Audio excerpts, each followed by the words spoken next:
Every year, the town of Franklin in Pendleton County, West Virginia holds a festival. The festival is a celebration of life on and near the Treasure Mountain. During the weekend festival, hundreds of spectators, vendors, and reenactors go to Fort Seybert, the setting of a massacre that took as many as 19 lives and 11 more people captive.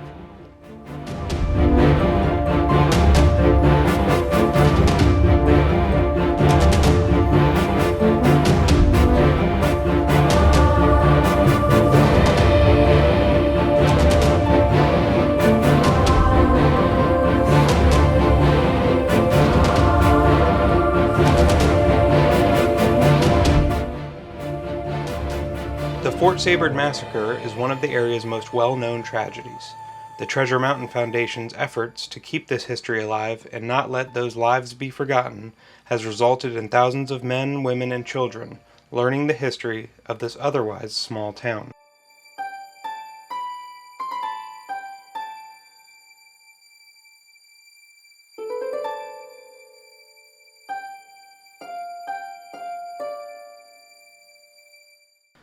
This is the story of the Fort Seybert Massacre.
Prior to the commencement of the hostilities of the French and Indian War in 1755, Shawnee, Iroquois, and Delaware war parties frequently traveled through the Fort Seybert region to raid tribes in North and South Carolina. Due to their frequent travels through the area, many of the Delaware and Shawnee tribes became familiar with the geography of the area. The Indian war chief, Bemino, also known as Killbuck, was often in the area associated with some of the settlers. Due to their frequent travels through the area, many of the Delaware and Shawnee tribes became familiar with the geography of the area. In business dealings with a couple of settlers, Killbuck felt that he had been swindled and sought every opportunity to kill them when the war broke out. Early on April 28th, Sarah Hawes, accompanied by a boy by the last name of Wallace, left Fort Seybert to milk cows and shear sheep. Scouts from an Indian war party approached the fort, suddenly seizing Miss Hawes and Wallace. Neither of them surrendered voluntarily. As one Indian wrestled Wallace to the ground, the other Indian attempted to overpower Miss Hawes. This was not an easy task, however, as Miss Hawes, who was armed with sheep shears, jabbed the Indian every time he came close. However, she eventually tired and was captured. As Miss Hawes and Wallace were headed toward the fort, the Indians began to tease Miss Hawes. She became enraged and pushed an Indian down a steep bank. Once the Indian recovered from his tumble, he attempted to kill Miss Hawes, though he was prevented from doing so by his companion. Miss Hawes' bravery was greatly admired by the American Indians.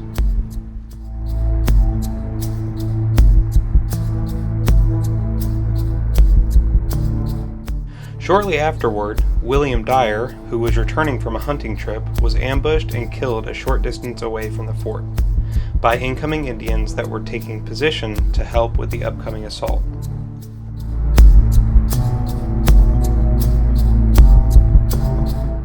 The gunfire alerted the fort's occupants to the presence of the enemy, and the men quickly assumed their assigned battle stations.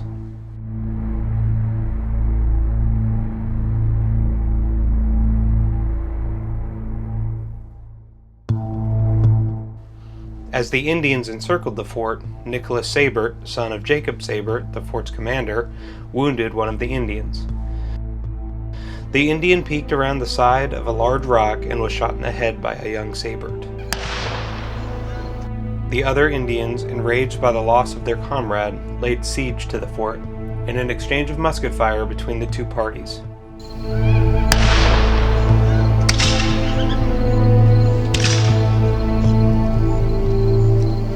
During the gunfire, a second Indian may have been killed.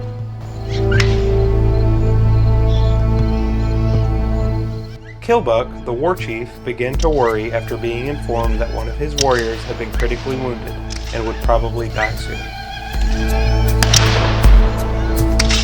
According to Delaware custom, if a war chief loses a warrior in battle, he must return to the village with a prisoner to offer the lost warrior's family to help offset the loss.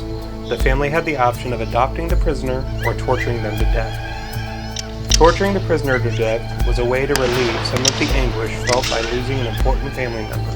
Fortunately, Killbuck and his warriors had already captured 2 prisoners, so he will be able to provide one to the family. Still, it would not be wise to press the attack and lose more warriors.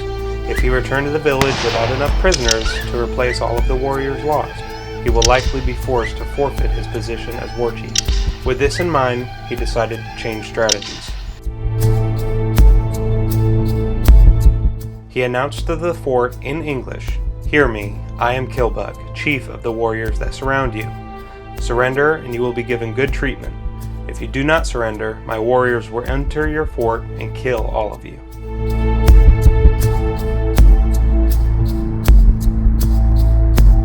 They replied with a request to hold off the attack while they discussed Killbuck's offer.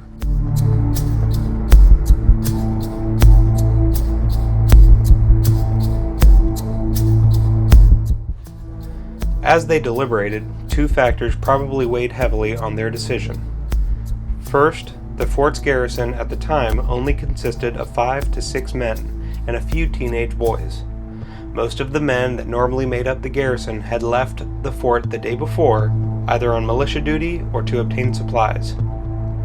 The second consideration was that the fort's occupants mainly consisted of women and children. "Killbuck, do not attack. We are going to surrender and leave the fort," they proclaimed. "If you leave the fort, leave your guns, knives, and tomahawks at the gate and come out slowly." Just before the gate was opened, an incident occurred that would have ended the siege.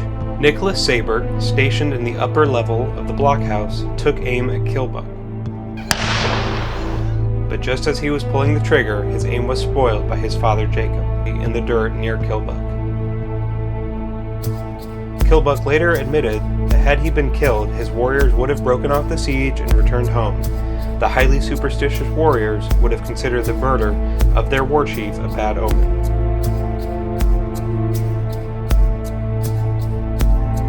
Shortly after the attempt, the settlers, frightened and concerned about their fate, slowly exited the fort, with Captain Jacob Seybert in the lead. The warriors taunted the settlers as they exited the fort by shaking their tomahawks and shouting their war cries. After all the men had left the fort and were a short distance away, Killbuck approached.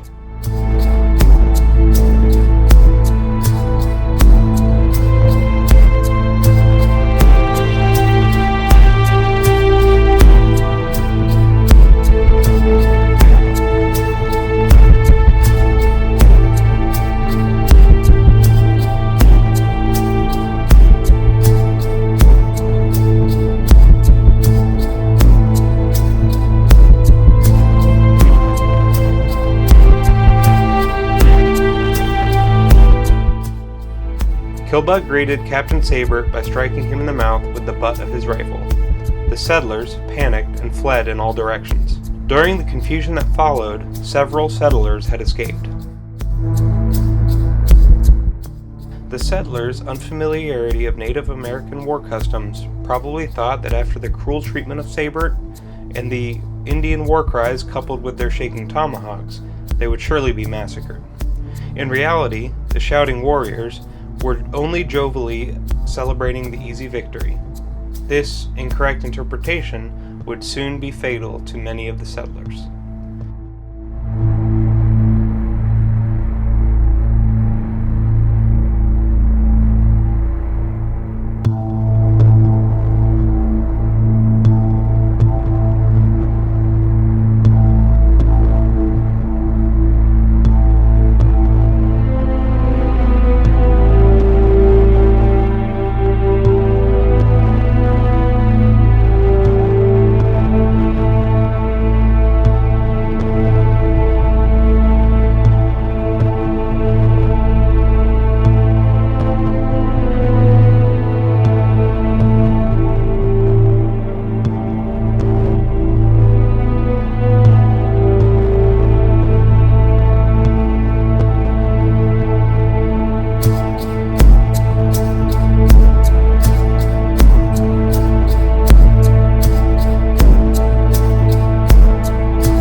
After 41 of the occupants had been captured, a group of warriors started to loot the fort and noticed that Nicholas Seybert was still inside. The Indians demanded, in English again, that Nicholas exit the blockhouse and surrender. Killbuck announced that he must surrender or he would be burned with the fort. Despite the warning, the Indians decided to capture Nicholas and extract him from the blockhouse by force. While two warriors removed Nicholas and placed him with the other prisoners, their comrades finished looting the fort.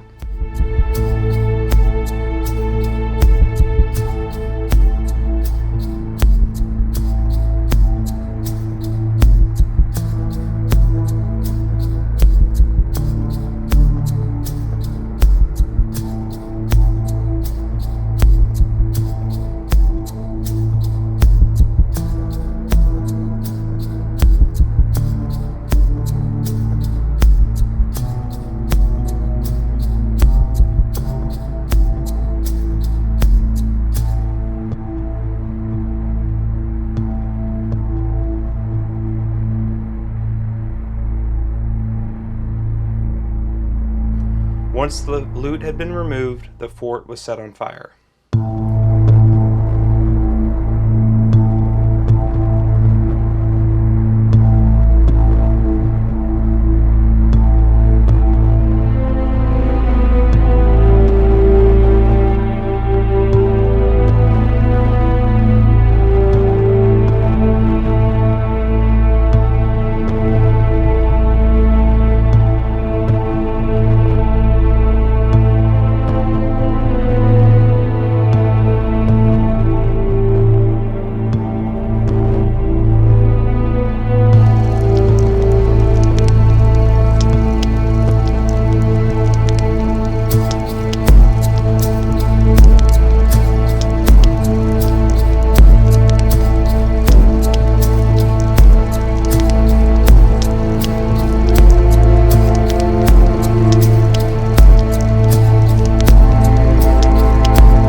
the fort was burning, the Indians massacred roughly 19 of the prisoners' adults and took 11 captive, including Jacob Seybert's teenage son, Nicholas. Nicholas returned to the fort some years later to recount what he had seen. They bound 10, whom they conveyed without the fort, and then proceeded to massacre the others in the following manner. They seated them in a row upon a log, with an Indian standing behind each, and at a given signal, each Indian sunk his tomahawk into the head of the victim. An additional blow or two dispatched them.